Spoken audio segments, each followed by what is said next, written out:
Hi hello friends, എല്ലാവർക്കും ചെമ്മൽ പോവിൻ്റെ ഇന്നത്തെ പുതിയൊരു വീഡിയോയിലേക്ക് സ്വാഗതം. എപ്പിസോഡിൻ്റെ തുടക്കത്തിൽ തന്നെ കാണിക്കുന്നത് നമ്മുടെ ചന്ദ്ര വർഷ വീട്ടിൽ പറയാതെ ചന്ദ്രയോട് പറയാതെ പോയി എന്ന് പറഞ്ഞതിൻ്റെ പേരിൽ ഒച്ചപ്പാട് ഉണ്ടായിക്കൊണ്ട് താഴത്തേക്ക് വരുന്ന സമയത്ത് അവിടെ രവി ഉണ്ടാവും കേട്ടോ.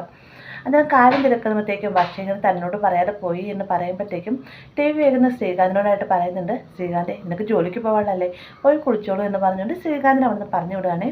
അതിനുശേഷം വർഷ ജോലിക്ക് പോയത് നിനക്കെന്താ, നിന്നോട് പറയാതെ പോയത് എന്തിനെത്ര ഒച്ചപ്പാടുണ്ടാക്കുന്നത്, അവളുടെ ഭർത്താവിനോട് പറഞ്ഞിട്ടല്ലേ പോയത്, പിന്നെന്താ എന്ന് ചോദിക്കുമ്പോൾ അതെങ്ങനെ ശരിയാവും, ഇവിടെ രേവതിയാണെങ്കിലും ശ്രുതിയാണെങ്കിലും പുറത്തേക്ക് പോയവരെ എന്നോട് പറഞ്ഞിട്ട് പോകാറുള്ളത് എന്നൊക്കെ പറയാൻ കേട്ടോ. അവസാനം ചന്ദ്രയുടെ ഈ ഒരു മൈൻഡൊക്കെ മാറ്റണമെന്നൊക്കെ പറഞ്ഞ് രവി സംസാരിച്ചുകൊണ്ട് നിൽക്കുന്ന സമയത്താണ് അങ്ങോട്ടേക്ക് ശ്രുതി വരുന്നത്.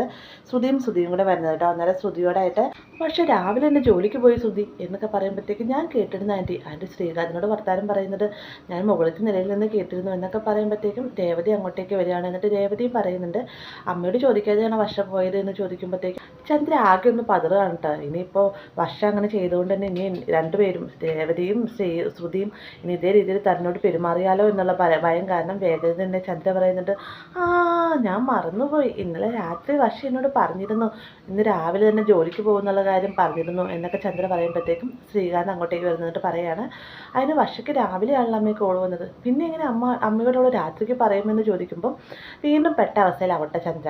അതിന് ചന്ദ്ര പറയുന്നത്, ഇല്ല അവളെന്നോട് പറഞ്ഞിരുന്നു, ഇന്ന് രാവിലെ തന്നെ ജോലിക്ക് പോകണമെന്ന് പറഞ്ഞിരുന്നു എന്ന് പറയുമ്പോഴത്തേക്കും ദേവതി പറയുന്നുണ്ട്, അമ്മേ വർഷ എന്നോട് പറഞ്ഞിട്ടാണ് പോയത്, അമ്മയോട് പറഞ്ഞേക്കാനായിട്ട് വർഷ പറയുകയും ചെയ്തു എന്ന് പറയുമ്പോഴത്തേക്കും വീണ്ടും ചന്ദ്ര പെടും കേട്ടോ. വർഷ തന്നോട് പറഞ്ഞിട്ടാണ് പോയത് എന്ന് പറഞ്ഞുകൊണ്ട് തർക്കിച്ചുകൊണ്ട് തന്നെ നിൽക്കുകയാണ്.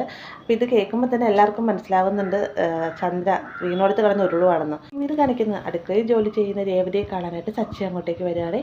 അന്നേരം സച്ചിയോടായിട്ട് രേവതി പറയുന്നത്, സച്ചിയുടെ പേരിന് പോയി കുളിച്ചിട്ട് വാ, പിന്നെ കുളിക്കുമ്പോൾ പുറത്തെ ബാത്റൂമിൽ പോയി കുളിച്ചാൽ മതി, അകത്ത് ശ്രീകാന്തും വർഷയുള്ളതല്ലേ, അവർക്കതൊരു ബുദ്ധിമുട്ടാവും, അതുകൊണ്ട് പുറത്ത് പോയി കുളിച്ചാൽ മതി എന്ന് അമ്മ പറഞ്ഞു എന്ന് പറയുമ്പോഴത്തേക്കും സച്ചി പറയാണ്, പുറത്ത് പോയി കുളിക്കാനാണ് അമ്മ പറഞ്ഞത്, ശരി എന്ന് പറഞ്ഞുകൊണ്ട് സച്ചി നേരെ ചെല്ലുന്ന റൂമിലേക്ക് കേട്ടോ.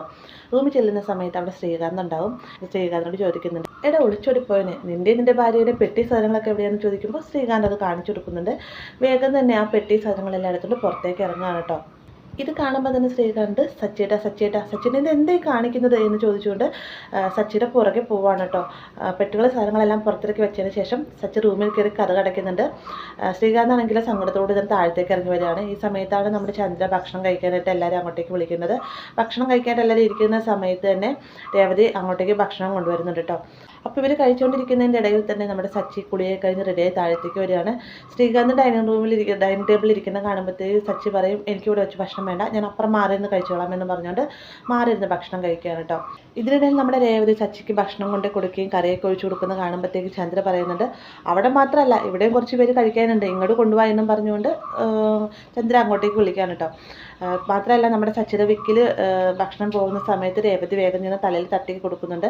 ഇത് കാണുമ്പോഴത്തേക്കും ശ്രുതിയോടായിട്ട് ശ്രുതി പറയുന്നുണ്ട്, കണ്ടോ കെയറിങ് കണ്ടോ, ഭർത്താവിനോടുള്ള ഭാര്യയുടെ കെയറിങ് കണ്ടോ എന്നൊക്കെ ഒരു കളിയാക്കലായ രീതിക്ക് സംസാരിക്കുകയാണ്.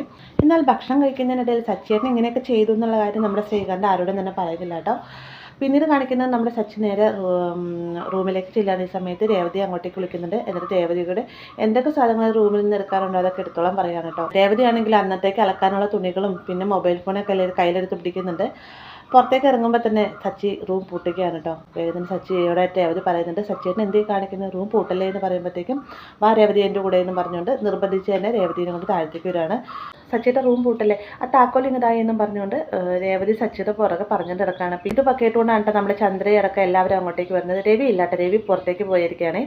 ഇത് കേൾക്കുമ്പോൾ തന്നെ ചന്ദ്ര ചോദിക്കുന്നുണ്ട്, എടാ സച്ചി നീ റൂം പൂട്ടിയോ എന്ന് ചോദിക്കുമ്പോൾ ഉവ്വ പൂട്ടി, എന്തിയെ ചോദിക്കുമ്പോഴത്തേക്കും 2 ദിവസത്തേക്കല്ലേ ഇവർക്ക് അവിടെ കിടക്കാൻ റൂം കൊടുക്കാൻ പറഞ്ഞത്, അതിന് നീ എന്തിന് ഇത്രമാത്രം ഒച്ചപ്പാടുണ്ടാക്കുന്നത് എന്ന് ചോദിക്കുമ്പോൾ എന്തായാലും എൻ്റെ റൂം ഞാൻ ആർക്കും വിട്ടുകൊടുക്കില്ല, പിന്നെ പ്രത്യേകിച്ച് ഇവന്, എൻ്റെ അച്ഛൻ ഈ ഒരു ഗതി വരാൻ കാരണം ഇവനാണ്, ഞാൻ ടെറസിലും രേവതി ഹാളിലൊക്കെ ആയിട്ടാണ് കിടക്കുന്നത്, എൻ്റെ കാര്യം പിന്നെ പോട്ടെ, രാപ്പകലില്ലാതെ പണിയെടുത്തിട്ട് വന്നിട്ട് ഇവളെ ഹാളിൽ കിടത്തുന്ന കാര്യമുണ്ടോ എന്നൊക്കെ സച്ചി ചോദിക്കുമ്പോഴത്തേക്കും രേവതിയെ രൂക്ഷമായിട്ടൊന്ന് നോക്കുകയാണ് ചന്ദ്ര. അതിനുശേഷം സച്ചി പറയുന്നുണ്ട്, എന്തായാലും താക്കോൽ ഞാൻ തരികയില്ല എന്നും പറഞ്ഞുകൊണ്ട് അവിടെ നിന്ന് പുറത്തേക്ക് പോവാണ് കേട്ടോ.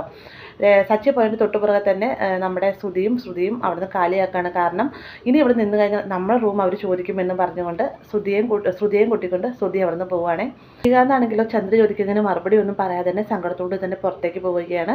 പിന്നീട് ചന്ദ്രൻ നേരെ വന്നിട്ട് രേവതിയോടായിട്ട്, എടി നീ എന്തിനാ അവനോട് പറഞ്ഞ് ഏഷനെ കയറ്റിയതെന്നൊക്കെ ചോദിക്കുമ്പോൾ ഞാനൊന്നും പറഞ്ഞില്ല അമ്മേ, ഞാൻ താക്കോൽ ചോദിച്ചത് അമ്മ കണ്ടല്ലേ എന്ന് ചോദിക്കുമ്പോൾ എനിക്കറിയാം നിൻ്റെ അഭിനയം, നീ നിർത്തിക്കോ, നീ എന്തെങ്കിലുമൊക്കെ പറഞ്ഞു കാണും, നിനക്ക് നിൻ്റെ ഭർത്താവുമായിട്ട് പിരിഞ്ഞു കിടക്കാൻ പറ്റാത്ത അവസ്ഥയിലായോടി, കല്യാണം കഴിഞ്ഞിട്ട് ഇത്ര നാളായില്ല, നിനക്ക് നാണാവില്ല എന്നൊക്കെ പറഞ്ഞുകൊണ്ട് രേവതി ഒരുപാട് കുറ്റപ്പെടുത്തുകയും വഴക്ക് പറയുകയൊക്കെ ചെയ്യുന്നുണ്ട് ചന്ദ്ര.